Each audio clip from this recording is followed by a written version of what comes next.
Hello friend, Radhe Radhe, जय श्री कृष्णा, राधे राधे, ओम नमः शिवाय। अब तो सावन के पावन पवित्र दिन शुरू हो गया है सावन।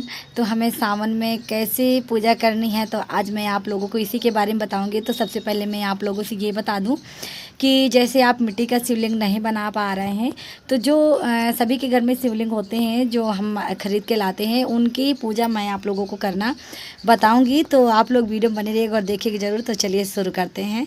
और सावन में आप लोग भी हरी चूड़ियाँ, हरी साड़ियाँ बहुत ही शुभ माना जाता है, तो श्रृंगार ज़रूर करना चाहिए। तो आप भी ज़रूर करिएगा। तो चलिए शुरू करते हैं। फ्रेंड, इस तरह आप लोगों को एक फूले की थाली ले लेनी है और थाली में आप लोगों को एक बेलपत्र और ऐसे शंकर जी आप लोगों को रख देनी है। इसके बाद आप लोग जैसे ही पूजा करते हैं मिट्टी के पार्थिव शिवलिंग बनाकर, इसी तरह इनकी भी पूजा करनी है। तो पहले आप इनको स्नान कराना है। इस तरह जल से स्नान कराना है। ऐसे जल से हो गया। फिर आप लोगों को दूध से स्नान कराना है। तो इस तरह से आप दूध से स्नान करा दीजिएगा। और इसके बाद फिर से आप लोगों को जल से स्नान कराना है इस तरह। इसके बाद आप लोगों को बेलपत्ती चढ़ा देनी है फ्रेंड। तो देखिए, बेलपत्र आप लोगों को इस तरह लेनी है। तो जो चिकना साइड होता है उसको आप लोगों को चढ़ा देना है और ऐसे करके ऐसे बेलपत्र चढ़ा देना है। जो भी फूल हैं तो फूल चढ़ा देना है। वाइट फूल बहुत ही शुभ है और अपराजिता का, तो ये भी ज़रूर आप लोग चढ़ाइएगा। और जो भी बेलपत्र हैं तो आप लोगों को इस तरह छुआ छुआ करके ऐसे रख लेना है। इस तरह से चारों तरफ रख देना है।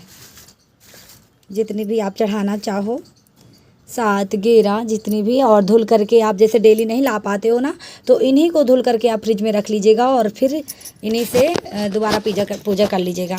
तो इस तरह आप लोगों को फ्लावर चढ़ाने के बाद, फूल चढ़ाने के बाद ये समी की पत्तियाँ चढ़ा देना है, क्योंकि समी की पत्तियाँ शंकर जी को बहुत ही शुभ होता है चढ़ाने में। शंकर जी समी के फूल या पत्तियाँ ज़रूर चढ़ाइएगा। इसके बाद ये वस्त्र रूप कलावा आप लोगों को समर्पित करना है।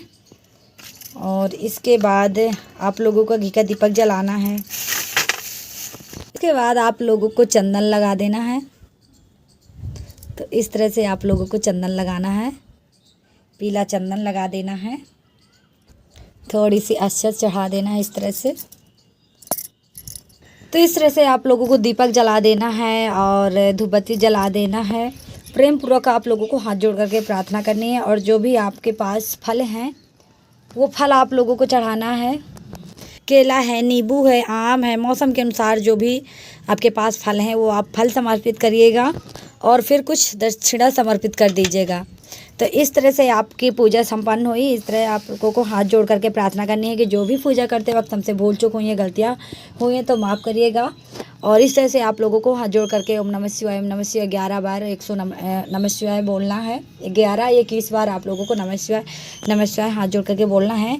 और जो भी मनोकामना है उसके लिए भी बोलिएगा कि मेरी मनोकामना भगवान पूर्ण करिएगा।